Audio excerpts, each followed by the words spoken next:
நேற்றைக்கு Jerome Powell FOMC மீட்டிங்கில் பேசினதுக்கு அப்புறமா மார்க்கெட் ஸ்லோவாக கீழே வர ஆரம்பிச்சிருச்சு. பெரிய பதஷ்டம் நிறைய பேருக்கு தொற்றிருக்கும். இது இயல்பு தான். அது ஆக்சுவலாக இந்த மாதிரியான டம்ப், இந்த மாதிரியான டவுன்ஃபால், மார்க்கெட் டவுன் ட்ரெண்டில் போயிட்டு இருக்கும்போது என்னென்ன காயின்ஸ் வாங்கலாம், அல்லது நான் என்ன வாங்கிட்டு இருக்கேன், நான் என்ன வாங்குறத தவிர்க்கிறேன் அந்த சென்ஸ் வந்து இதுக்கு முன்னாடி இந்த டம்ப்ல நான் வாங்கியிருப்பேன், அதனால இந்த டம்ப்ல நான் வாங்க வேணாம்னு நினைக்கிறேன். அதனால நீங்கள் வாங்கணும்னு சொன்னால் அதை வாங்கலாம். நான் என்னென்ன காயின்ஸ்லாம் நான் வாங்குவேன் அல்லது வாங்க பிளான் பண்ணிட்டு இருக்கேன்ற விஷயத்தை இந்த பர்டிகுலர் எபிசோட பார்க்கலாம். Come on, let's get into the video. First thing, gaming sector. Gaming செக்டரில் பொறுத்தளவுக்கு நான் வந்து ஒரு 5லேருந்து 6 காயினில் நான் ஃபோக்கஸ் பண்ணுறேன். என்ன காயின் பார்த்தீங்கன்னா, எப்பவுமே என்னோட ஃபோக்கஸ் வந்து 2 காயினில் பிரதானமாக இருக்கும். என்ன காயின்ஸ்னு பார்த்தீங்கன்னா, ஃபர்ஸ்ட் ஒன் இஸ் நாக்கா, அந்த second one is Muawiya. Of course Muawiya வந்து நான் வந்து இப்போ இந்த வாட்டி நான் எடுக்கலை. என்ன காரணம்னு பார்த்தீங்கன்னா, லாஸ்ட் டைம் $1.1 வந்த போதுமே நான் நிறைய அக்யூமுலேட் பண்ணிட்டேன். அதனால இந்த முறை வந்து 1.7 தான் வந்திருக்கு. ஒருவேளை அதே 1.1 மறுபடியும் வந்ததுன்னு சொன்னால் நான் மாவியா இன்னும் கொஞ்சம் எடுப்பேன். ஏன்னா வந்து அதோட ப்ரைஸ் பொட்டன்ஷியல் நல்லா இருக்குனால மாவியா வந்து அந்த 1.1 வந்தது. சப்போஸ் இன்கேஸ் நீங்கள் வந்து மாவியாவே எடுக்கலன்னு சொன்னால் இதுவே நல்ல ப்ரைஸ் தான், எடுக்கலாம். ரெண்டாவது வந்து நாக்கா. நாக்காவை பொறுத்தளவுக்கு நான் எடுத்தது ரொம்ப ஏர்லியாக எடுத்தேன். ஸோ அகெயின் வந்து கொஞ்சம் ஹைலியும் எடுத்தேன். அதுக்கப்புறம் ஆவரேஜ் பண்ணுறதுக்கு $1.90 ரேஞ்சில் எடுத்தேன். இன்றைக்கெல்லாம் பார்த்தீங்கன்னா 90 பிரேக் பண்ணி 80க்குள்ளேயே போணுச்சு. இது ஒரு நல்ல ப்ரைஸ் நீங்கள் எடுக்கிறதுக்கு நாக்காவை பொறுத்தளவுக்கு. ஒருவேளை கீழே போச்சுன்னு சொன்னால் அது வந்து 60 சென்ட்ஸ் வரைக்கும் வரதுக்கான வாய்ப்பு உண்டு. நாக்கா இது வந்து நல்ல பையிங் ப்ரைஸில் தான் இருக்குது, பையிங் ரேஞ்சில் தான் இருக்குது. You can get it to நாக்கா ஆல்சோ. மாவியா வாங்கலன்னு சொன்னால் மாவியா போனால் ஏற்கனவே $1 ரேஞ்சில் 1.1, 1.2, $1.3 ரேஞ்சில் மாவியா எடுத்திருந்தீங்கன்னு சொன்னால் இப்போ எடுக்காதீங்க. கீழே வந்தால் மட்டும் எடுத்துக்கோங்க. இன்கேஸ் உங்களுக்கு இன்னும் கொஞ்சம் அக்யூமுலேட் பண்ணணும்னு நினச்சிங்கன்னா எடுக்கலாம், இல்லைன்னா எடுக்க வேண்டாம். மூன்றாவது காயின் பார்த்தீங்கன்னா பிஎல்எஸ், பிளட் லூப். இந்த பிளட் லூப் நான் ஏற்கனவே ஒரு ஏஎம்ஏலே நான் சொல்லியிருந்தேன். 20 to 25 ரேஞ்சுக்குள்ள வந்தால் தான் எடுப்பேன்ட்டு அந்த 20 to 25 23 ரேஞ்ச் வந்தபோது நான் எடுத்தேன். மறுபடியும் நான் எடுக்கவே இல்லை. அந்த ரேஞ்சுக்கு அது மறுபடியும் வரவே இல்லை. ஏன்னா 40, 50 வரைக்கும் போயிட்டு 36 பிரேக் பண்ணி கீழே போக மாட்டேங்குது. 36 சொல்றத 35 பிரேக் பண்ணி கீழே போகிறதுல ஒருவேளை அந்த மாதிரி பிரேக் பண்ணி 20 ரேஞ்சுக்கு வந்துச்சுன்னு சொன்னால் கண்டிப்பாக பிளட் லூப்பை நான் என்ட்ரி போடுவேன் மறுபடியும். ஏன்னா ஏற்கனவே கொஞ்சம் எடுத்திருக்கேன், மறுபடியும் போட. இப்போதைக்கு நான் என்ன பண்ணேன்னா பிளட் லூப்பில் நான் போகல. ஏன்னா வந்து அது பிரேக் ஆகி கீழே போகவே மாட்டேங்குது. அந்த 35 சென்ஸை பிரேக் பண்ணி போக மாட்டேங்குது. அடுத்து வந்து ஷாப்னல் வந்து எல்லா ரேஞ்சிலையும் எடுத்தது. அது வந்து ஒரு நல்ல ஹைல போகும்போது அந்த கேப்டன் ரிலீஸ் பண்ணலாம். என்ன பண்ணியிருந்தேன்னு சொன்னால் 6-7 சென்ட், 6-7 சென்ட்ல கொஞ்சம் எடுத்திருந்தேன். இப்போ பார்த்தீங்கன்னா 5 சென்ட் ரேஞ்சுக்கு வந்துருச்சு. யாருமே எடுக்கலன்னு நினச்சிங்கன்னா, ஷாப்னல் நான் வாங்கவே இல்லை சார்னு நினச்சிங்கன்னா கண்டிப்பாக 5 சென்ட்ல நீங்கள் அதை எடுக்கலாம். அது ஒரு நல்ல பிக்காக இருக்கும். அடுத்த காயின் பார்த்தீங்கன்னா, இந்த காயின் வந்து நியூவர் காயின். இந்த காயின் வந்து நான் ஏஎம்ஏல மட்டும் 2-3 தடவை சொல்லியிருப்பேன்னு நினைக்கிறேன். இதுவுமே வந்து நான் எடுக்கணும்னு நினைச்சது எந்தது. ஆக்சுவலி இந்த காயின் வந்து கார்போன்றது எப்போ ரிலீஸ் ஆச்சுன்னு பார்த்தீங்கன்னா, போர்ட்டல் என்னைக்கு ரிலீஸ் ஆச்சு அதே நாளில் இதுவும் வந்துச்சு, லிஸ்ட் ஆச்சு. போர்ட்டல் வந்து $3 லிஸ்ட் ஆகிட்டு 48 சென்ட்டுக்கு வந்துருச்சு. ஆனால் வந்து இந்த கார்போன்றது பார்த்தீங்கன்னா 15 சென்ட்ஸ்ல லிஸ்ட் ஆகி $1.50 வரைக்கும் போயிட்டு மறுபடியும் இப்போ வந்து 18 சென்ட்ஸ்ல இருக்கு. மறுபடியும் அந்த 15 சென்ட்ஸை பிரேக் பண்ணுச்சுன்னு சொன்னான். அல்லது 18 சென்ட்ஸ்ல இருக்கு. இப்போ இதுவே நல்ல ப்ரைஸ் தான். ஸோ இந்த ப்ரைஸ் ரேஞ்சில் வந்து என்ன பண்ணலாம்னா இந்த கார்போவை என்ட்ரி பண்ணி நான் என்ட்ரி போடலை. கார்போட இது வரைக்கும் நான் என்ட்ரியை போடலை. ஸோ இதையும் என்ட்ரி போடலாம்னு ஒரு பிளான்ல இருக்கேன். இந்த காயின்ஸ் மட்டும்தான் கேமிங் காயின்ஸ்ல நான் ஃபோக்கஸ் பண்றேன். இதை தவிர நான் வந்து டிசம்பருக்கு முன்னாடி, அக்டோபருக்கு முன்னாடியே வந்து ஒரு வீடியோ நான் சொல்லியிருப்பேன். எப்படி சொல்லியிருப்பேன்னு பார்த்தீங்கன்னா, கேமிங் ஜெம்ஸ்ன்னு சொல்லிட்டு ஒரு வீடியோ மெம்பர்ஸ்க்கு தான் சொல்லியிருந்தேன். அதுவும் அதில் பார்த்தீங்கன்னா நிறைய காயின்ஸ் எடுத்து அதெல்லாம் கேபிட்டல் எடுத்துட்டு ரிலீஸ் பண்ணிட்டு விட்டுட்டேன். அதில் பார்த்தீங்கன்னா பிமெக்ஸ் இருக்கும், ஐஎம்எக்ஸ் இருக்கும், பேசேஜ் இருக்கும், அதே மாதிரி மைரியா இருக்கும், 3U இருக்கும். இதெல்லாமே வந்து கேபிட்டல் ரிலீஸ் பண்ணிட்டு மீதி விட்டதை அப்படியே விட்டுட்டேன்னா. ஸோ அதனால அதை நான் இனிமேல் நான் பெருசாக ஃபோக்கஸ் பண்ண போகிறது இல்லை. இந்த காயின்ஸை மட்டும் தான் நான் ஃபோக்கஸ் பண்ணிட்டு இருக்கேன். இதுதான் கேமிங் செக்டரை பொறுத்தளவுக்கு என்னுடைய ப்ளூ சிப் காயின்ஸ்ன்னு சொல்லுவேன். லேயர் ஒன்ஸ், L1 பொறுத்தளவுக்கு ரொம்ப டம்ப் ஆகிட்டே இருந்த ஒரு ப்ராஜெக்ட் பார்த்தீங்கன்னா A0, அலீப் 0. இந்த ப்ராஜெக்ட் வந்து எது வரைக்கும் நான் எடுத்தேன்னு பார்த்தீங்கன்னா 0.41 சென்ட்ஸ் வரைக்கும் நான் எடுத்தேன். அதுக்கப்புறம் கீழே நான் எடுக்கல.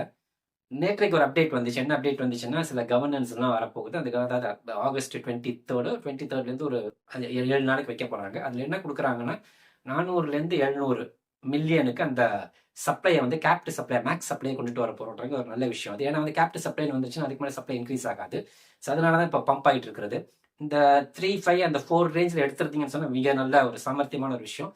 கண்டிப்பாக இந்த ப்ராஜெக்ட் ஓரளவுக்கு போயிடும்னு நினைக்கிறேன். ஏன்னா வந்து எதுவுமே எல்லாமே ஏன் கீழே ட்ராப் ஆகிட்டே இருக்குன்ற ரீசனே தெரியாமல் இருந்துச்சு. பட் இப்போ வந்து பம்ப் ஆகிறதுக்கான ரீசன் நமக்கு தெரிஞ்சிருக்கு. என்னன்னு பார்த்தீங்கன்னா, நிறைய கவர்னன்ஸ், நிறைய இது வந்துட்டு இருக்கு. அந்த சப்ளை கேப்ட் சப்ளையாக கொண்டுட்டு வரதுன்றது.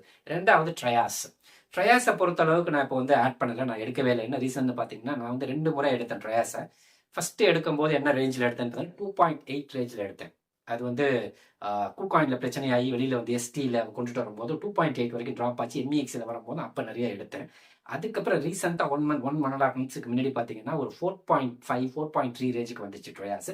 அந்த டைமில் எடுத்தனால இந்த டைமில் எடுக்கவே இல்லை. இப்போ பார்த்தீங்கன்னா 6.8 6.7 இந்த ரேஞ்சுக்கு கீழே அதிகமாக போக மாட்டேங்குது. இன்கேஸ் அதே ரேஞ்சில் இந்த 5 பிரேக் பண்ணி கீழே போச்சுன்னு சொன்னால் கண்டிப்பாக ட்ரயாஸை வந்து நீங்கள் எடுக்கலாம். ஏன்னா எல்லா 10 மில்லியன் சப்ளை வெளியில் இருக்குது. ஒரு நல்ல ப்ராஜெக்டாக இருக்குது அது 2வது. 3வது பார்த்தீங்கன்னா கேஸ்பாவை பொறுத்தளவுக்கு நான் 10 சென்ட் இருக்கும்போது தான் கடைசியாக வாங்கினது. அதுக்கப்புறம் வாங்கவே இல்லை. அந்த 10 சென்ட் அது மறுபடியும் அது போகவே இல்லை. அந்த 10 சென்ட்டை பிரேக் பண்ணி அது வரவே இல்லை. அது பொறுமையாக இன்க்ரீஸ் ஆகி போய் எப்பவுமே ஆல் டைம் ஹையை பொறுமையாக டச் பண்ணி அதாவது ஒரு stage by stage all time touch பண்ணி போயிட்டு இருக்கு. ஸோ அதனால கேஸ்பா எடுக்கணும்னு நினைச்சீங்கன்னா எடுங்க, இல்லைன்னா விட்டுருங்க. ஏன்னா வந்து அது அடுத்து கீழே வரமாட்டேங்குது. கீழே வந்துச்சுன்னு சொன்னா சூப்பரான ஆப்பர்ச்சுனிட்டி. அது வரமாட்டேங்குது. ஒரு 15 சென்ட்டோ 10 சென்ட்டோ வந்துச்சுன்னா அருமையான ஆப்பர்ச்சுனிட்டி. ஆனால் வரவே இல்லை. ஏன்னா அந்த 13 சென்ட் ஒரு தடவை வந்துச்சு, அப்புறம் 14 கொஞ்ச நாள் இருந்துச்சு, 15 இருந்துச்சு, அப்புறம் 17 போச்சு, 18 போச்சு, 20 சென்ட் போயிட்டு 20 போயிட்டு கீழே வரமாட்டேங்குது. ஸோ பையிங் ஆப்பர்ச்சுனிட்டின்றது கேஸ்பாவை பொறுத்தளவுக்கு ஏற்கனவே எடுத்திருந்தா சூப்பர். இப்போ மறுபடியும் ஆட் பண்ணணும்னு நினைச்சீங்கன்னா வெயிட் பண்ணுங்க, கீழே வந்து ஆட் பண்ணுங்க, இல்லைன்னா ஆட் பண்ணாதீங்க. அடுத்தது பொறுத்தளவுக்கு டிஏஓவும் பார்த்தீங்கன்னா ஏற்கனவே சொல்லியிருந்தது தான். நிறைய பேர் நான் வீடியோலேயே நான் சொல்லியிருந்தேன் 180 220 இஸ் மை டார்கெட்னு. அது 194 வந்துச்சு.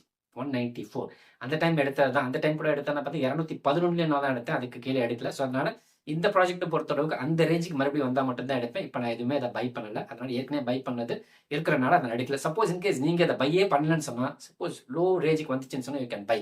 கேஸ்பாவும் சரி, டிஓவும் சரி, ட்ரயாஸும் சரி. ஏற்கனவே எடுத்துட்டனால நான் இந்த 3த்தையுமே நான் பை பண்ணலை. இதை தவிர எல்பான்ஸ்ல என்கிட்ட சொலோனா இருக்கு கொஞ்சமா, அதே மாதிரி அவாக்ஸ் இருக்கு கொஞ்சமா. ரெண்டுமே கேபிட்டல் எடுத்துட்டு மீதி விட்டது தான்.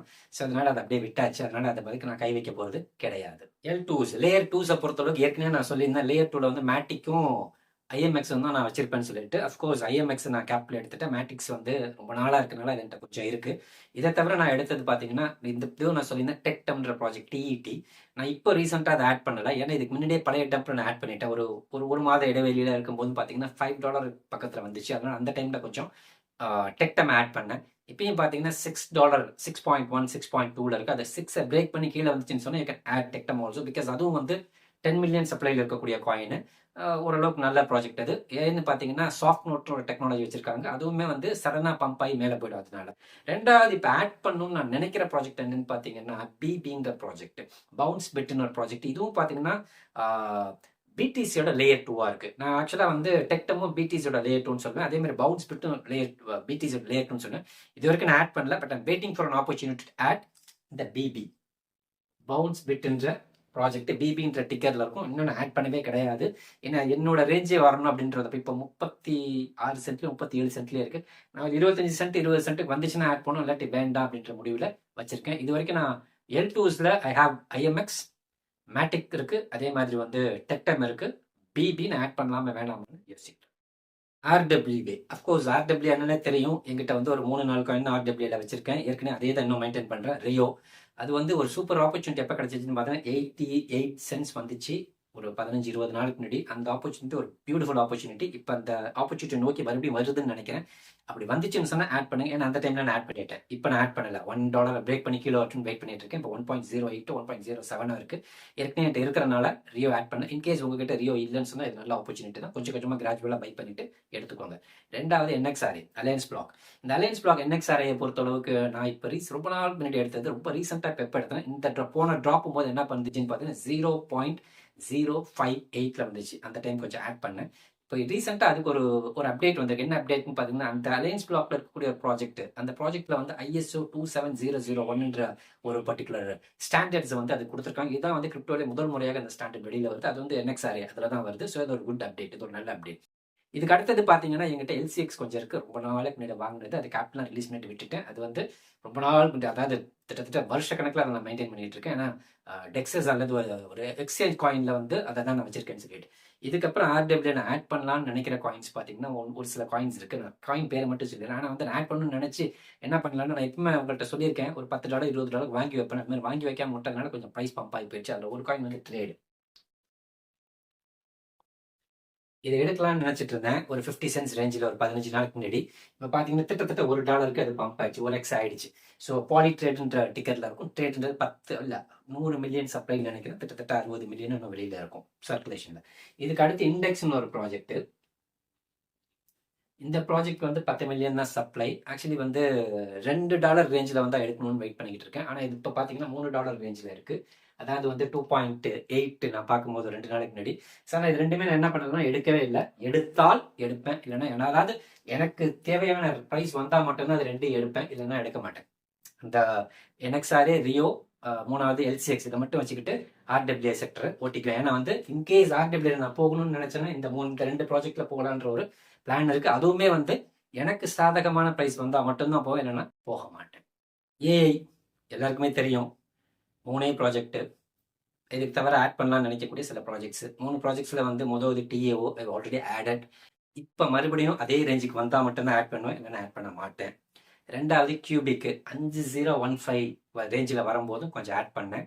அதுக்கப்புறம் நான் ஆட் பண்ணலை. இப்போ 5017 இருக்குன்னு நினைக்கிறேன், ஐம் நாட் ஷுர்.